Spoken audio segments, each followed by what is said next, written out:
Whispers of Hollow Creek. They say the wind never lies. Growing up in Hollow Creek, a town shrouded in mist and whispers, I learned this the hard way. It was a typical autumn afternoon when I first heard them, the voices in the breeze, carrying secrets from souls long departed. At first, I thought it was just the rustling of the leaves, but as the days passed, the messages became clearer, each one more chilling than the last. And then, a name I hadn't heard before floated into my ears, sending a shiver down my spine: Evelyn Carter. The name meant nothing to me, but the urgency in the voice suggested otherwise, like it was begging to be heard. I became obsessed, digging through the town's archives and questioning the elders, only to find that Evelyn Carter was a girl who vanished over 50 years ago. Her disappearance was a mystery that the town quietly buried, and my questions were met with blank stares or quickly closed doors. The whispers became more frequent, guiding me to places I'd never dared to venture before: the abandoned school, the old well at the edge of town. Each location seemed to hold a piece of the puzzle, and with every discovery, the image of Evelyn became clearer.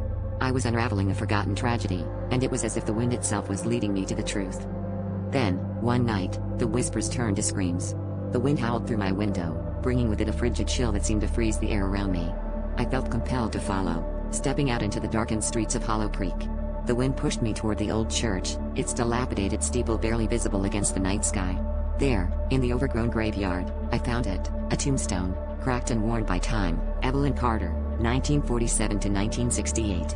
As I stood there, the ground beneath me seemed to tremble, and the whispers finally formed into a singular, desperate plea: find me. In that moment, I understood. Evelyn wasn't just a girl who vanished, she was a soul trapped between worlds, and she needed my help to find peace.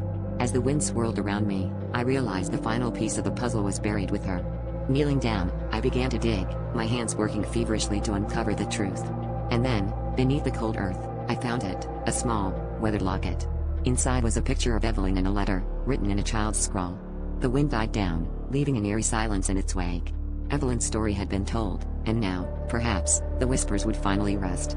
But as I turned to leave, a new voice drifted on the breeze, a new name whispered in the darkness, promising that Hollow Creek secrets were far from over.